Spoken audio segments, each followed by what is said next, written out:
அஸ்ஸலாமு அலைக்கும் வரஹ்மத்துல்லாஹி வபரகாத்துஹு. உங்களோடு இணைந்திருப்பது முகமது ஃபாரிஸ். எல்லா நண்பர்கள் என்ன செய்தி சுகமாக இருக்கீங்களா? மிக முக்கியமான ஒரு விஷயம் தான் என்னன்னு சொன்னால் விவசாயத்தை பற்றி அடிக்கடி பேசியிருக்கேன். விவசாயத்தில் 3 விதமாக பார்க்கலாம். வியாபாரி, புரோக்கர், புரோக்கர், விவசாயி. அதாவது உங்களுக்கு தெரிந்த விஷயம்தான், இலங்கையில் பூராவும் ஈஸ்டர்ன் சைட் பூராவும் மழை பெய்து விவசாயங்கள் எல்லாமே அழிக்கப்பட்டு விட்டது என்றால் விவசாயிகள் கதறாத ஒரு குறையாக கதறிக்கொண்டிருக்கின்றார்கள். அப்படின்னு சொன்னால் அவர்களுடைய நகையை விற்று நகையை ஈடு வைத்து கடன் வாங்கி வட்டிக்கு செய்து இவ்வாறான பல விவசாயிகள் மிக கடனுக்கு மத்தியில் விவசாயத்தை செய்து சந்தோஷம் அடைகின்ற நேரம்தான் இந்த அறுவடை காலம். இந்த அறுவடை காலத்தில் இந்த விவசாயிகள் படும் கஷ்டம் அது ஏராளம். ஒரு விவசாயி அதாவது 3வது 4வது கட்ட அடைமழை வேகமாக காற்று அடித்து மழையின் காரணமாக விளைந்த விவசாயம் எல்லாம் தண்ணியில் மூழ்கி விவசாயிகள் அழுது கொண்டிருக்கின்ற காலகட்டம், அழுது கொண்டிருக்கின்றார்கள். பல விவசாயிகள் பல வீடியோக்கள் பார்த்தேன். மட்டக்களப்பில் ஒரு வீடியோ பார்த்தேன். ஒரு விவசாயி எங்களுடைய கஷ்டம், அதாவது நாங்கள் நகையை ஈடு வைத்து வட்டிக்கு வாங்கி கடனை வாங்கி செய்த விவசாயம் எல்லாம் அழிக்கப்பட்டு விட்டதே என்று ஒரு கதறி அழுகின்ற நேரத்தில் அவர் சொல்கின்ற விஷயம் என்ன தெரியுமா? அவர் சொல்கின்ற விஷயம், நான் இப்போது சாகத்தான் தயாராக இருக்கின்றேன், தூக்கிலிட்டு சாகலாம் என்று நினைக்கின்றேன். எங்களுடைய விவசாயம் அழிக்கப்பட்டு விட்டது, அரசாங்கம் இதற்கு பதில் தருமா என்ற ஒரு சோகமான ஒரு கதையை சொல்கின்றார். ஒரு பெண்மணி பெண்மணி ஒன்று கதறி அழுகின்றார். எவ்வாறு என்று சொன்னால், முழுமையாக ஒரு 8 ஏக்கர் முழுமையாக விவசாயம் செய்திருக்கின்றார் மட்டக்களப்பில். அவ்வளவு மூழ்கி இருக்கின்றது. இது கினியா பிரதேசம். கினியாவில் இந்த இடம் சின்னக்கிரான் என்று சொல்லப்படும் இடம், தீநேர் என்று சொல்லப்படும் இடம். இதில் பல ஏக்கர் வேளாண்மை தண்ணியில் மூழ்கி, பாருங்கள், இந்த வேளாண்மை எல்லாம் தண்ணியில் மூழ்கி நெற்கதிர்கள் எல்லாம் இந்த அழுகிய நிலையில் இருக்கின்றது. அவ்வளவு நெற்கதிர்களும் அழுகிய நிலையில் விவசாயிகள் திண்டாடுகின்றார்கள். விவசாயிகள் வருகின்ற வழியில் தண்ணிகள் நிறைந்து வராமல் எவ்வாறு வருவதென்ற ஒரு ஏக்கம், விவசாயத்தை விளைந்த வேளாண்மையை வெட்டுவதா அல்லது இந்த இடத்தில் எவ்வாறு பாதுகாப்பது என்ற ஒரு இயக்கத்தில் விவசாயிகள் மிகவும் பாதிக்கப்பட்டிருக்கின்றார்கள். அதில் தரகர் 3 விஷயத்தை பற்றி பேசியிருக்கேன். அதாவது விவசாயி முற்றாக பாதிக்கப்பட்டு விட்டார்.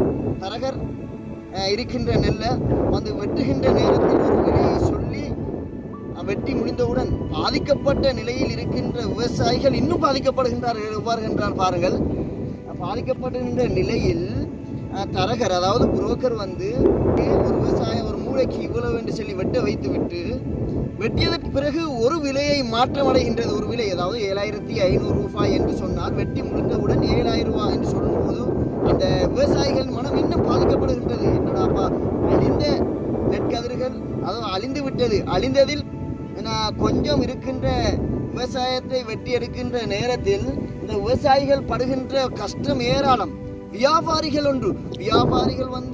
வியாபாரிகளுக்கு இருக்கின்ற நெல்லை எடுத்தால் கூட அவர்கள் பணம் கிடைத்துவிடும்.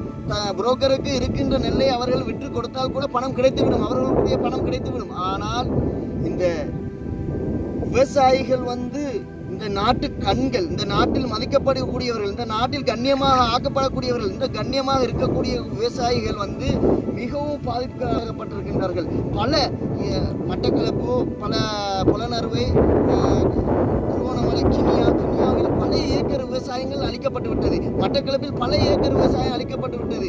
அதாவது விவசாயம் அழிக்கப்படுகிறது என்றால் இருக்கின்ற ஒட்டுமொத்த ஏழைகள் மிகவும் அரிசி வாங்குவதற்கு மிகவும் கஷ்டப்படுவார்கள். விலை உயர்ந்து கொண்டே இருக்கு.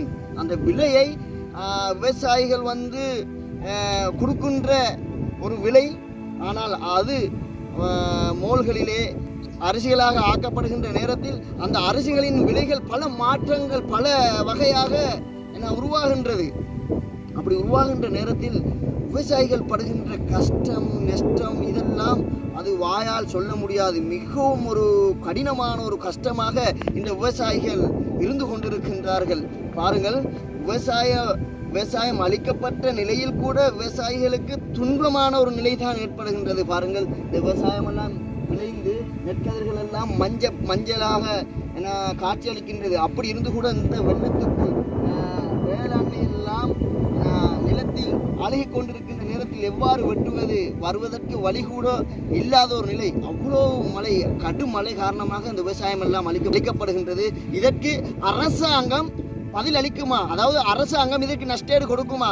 அரசாங்கம் இந்த அளிக்கப்பட்ட விவசாயிகளுக்கு ஏதாவது ஒரு உதவியை செய்யுமா என்ற கேள்வி, கதறல் குரல் அந்த விவசாயிகளிடம் இருந்து கொண்டே இருக்கின்றது. சாதாரண கதறல் அல்ல. நாங்கள் இதுக்கு பிறகு இந்த விவசாயத்தில் தூக்கிலிட்டு சாக வேண்டும் என்ற ஒரு கேள்வியை, ஒரு பதிலை இந்த விவசாயிகள் சொல்கின்றார்கள் என்றால் அவர்கள் எவ்வளவு கஷ்டமாக பாதிக்கப்பட்டிருக்கின்றார்கள் என்பதை நாங்கள் உணர வேண்டும். விவசாயிகள் மிக மிக மிக கதறி இந்த விவசாயத்தை எவ்வாறு வெட்டுவது. ஒரு வேளாண்மை வயலுக்குள் செல்கின்ற நேரத்தில் இடுப்பு, அதாவது எங்களது இடுப்பு அளவிற்கு வேளாண்மையை மறைத்து தண்ணீர் மூழ்கி இருக்கின்றது. அவ்வாறான விவசாயிகள் கடன், வட்டி, அதாவது மனைவியின் நகையை ஈடு வைத்து இவ்வாறான பணங்களை பிறகு அந்த கடன் பட்டவர்களிடம் எவ்வாறு கொடுப்பது, ஈடு வைத்த நகையை எவ்வாறு எடுப்பது, இவ்வாறான ஒரு கேள்விக்கு உள்வாங்கப்படுகின்றார்கள் இந்த விவசாயிகள். பாருங்கள் சகோதரர்களே, இந்த விவசாயிகள் படுகின்ற கஷ்டம் மிக மிக மிக கஷ்டம். அதை நாங்கள் கட்டாயமாக அரசாங்கம் இதற்கு பதில் அளிக்க வேண்டும். அளிக்காவிட்டால் மிகவும் கஷ்டம். ஏன்னா விவசாயிகளுடைய மனம் உடைந்து விவசாயம் செய்யாமல் இருந்தால் இந்த நாங்கள் எல்லோரும், பணம் படைத்தவர்கள், வசதி படைத்தவர்கள், ஏழைகள் மற்றும் நடுத்தரமானவர்கள் எல்லோரும் பாதிக்கப்படுகின்ற ஒரு நிலைக்குத்தான் உள்வாங்கப்படுவோம். என்றால் விவசாயம் இல்லை என்றால் இந்த உலகத்தில் உணவுக்கு தட்டுப்பாடு மிகவும் கஷ்டமாக வரும். இந்த உணவுக்கு தட்டுப்படாமல் இருக்க வேண்டும் என்றால் இந்த விவசாயிகளுக்கு நாங்கள் மதிப்பளித்து அரசாங்கம் அவர்களுடைய நஷ்டஈடை கொடுத்தே ஆக வேண்டும் என்று கேட்டு